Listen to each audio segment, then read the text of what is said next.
Pemirsa, Presiden Joko Widodo ikut meramaikan Car Free Day di Bundaran Hotel Indonesia pagi tadi. Presiden bersama para menteri bersepeda dari istana sambil menyapa masyarakat. Meski diguyur hujan, antusiasme warga yang ingin mendekati kepala negara tidak terhenti. Berbagai pertunjukan seni dan parade pakaian adat juga ikut memeriahkan suasana pagi tadi.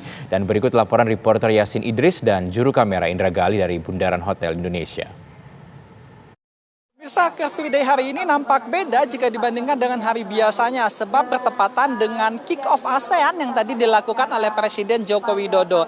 Nah, tadi sekitar pukul 7 pagi Presiden Joko Widodo dari istana ini goes santai ditemani oleh berbagai macam menteri untuk menuju ke Bundaran HI ini. Kemudian di beberapa titik tadi Presiden Joko Widodo sempat berjalan kaki sekaligus untuk menyapa masyarakat. Dan tentunya ini antusias masyarakat sangat tinggi sekali. Mereka tadi memanggil Presiden Joko Widodo, kemudian ingin bersalaman. Nah, sampai dengan saat ini suasana juga masih dengan padat dengan banyaknya penampilan yang diberikan oleh Pemprov DKI Jakarta bekerjasama dengan Kementerian Luar Negeri. Di mana tadi Presiden Joko Widodo ini dalam perjalanannya juga diiringi oleh marching band, kemudian parade pakaian adat dan juga parade merah putih yang cukup menarik perhatian masyarakat yang ada di sana. Sebagai keketuaan ASEAN di tahun 2023, tentunya Indonesia bangga dan akan melaksanakan tanggung jawabnya. Seperti kita ketahui bahwa Presiden Joko Widodo pada pertemuan KTT ke-40 dan 41 di Kamboja lalu sudah menerima palu tanda penyerahan keketuaan yang pada tahun ini diambil oleh Indonesia. Dan salah satu misinya nantinya diharapkan Presiden Joko Widodo ini dapat membuat negara-negara ASEAN ini saling menghormati mata uang masing-masing. Dan salah satu upayanya adalah mewujudkan QRIS yang bisa digunakan hingga 10 negara ASEAN yang saat ini baru 4 negara saja. Kalau kita lihat di Bundaran HI, pemirsa, saat ini juga dihibur dengan musik dangdut, kemudian ada juga penampilan-penampilan dari seniman-seniman yang ada di sini. Dan tadi juga para menteri-menteri ini juga yang menemani Presiden juga cukup antusias. Di antaranya ada Menteri Polhukam Mahfud MD, Menteri Luar Negeri Retno Marsudi, Menteri BUMN Erick Thohir, dan juga Menteri PUPR Basuki. Nah, sementara itu yang dapat kami kabarkan, pemirsa, dari Jakarta, Yasin Idris, Indra Gali, TV One mengabarkan.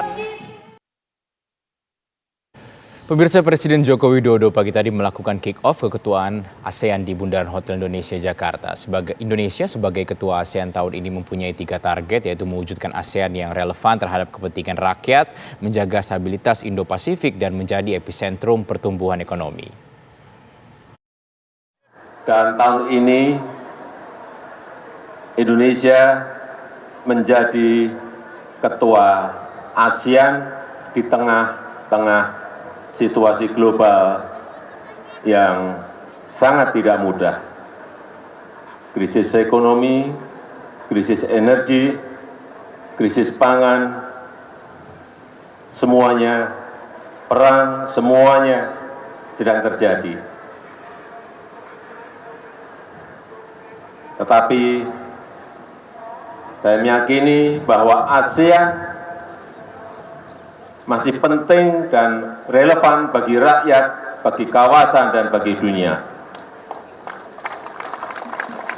Bahwa ASEAN akan terus berkontribusi bagi perdamaian dan stabilitas di Indo-Pasifik.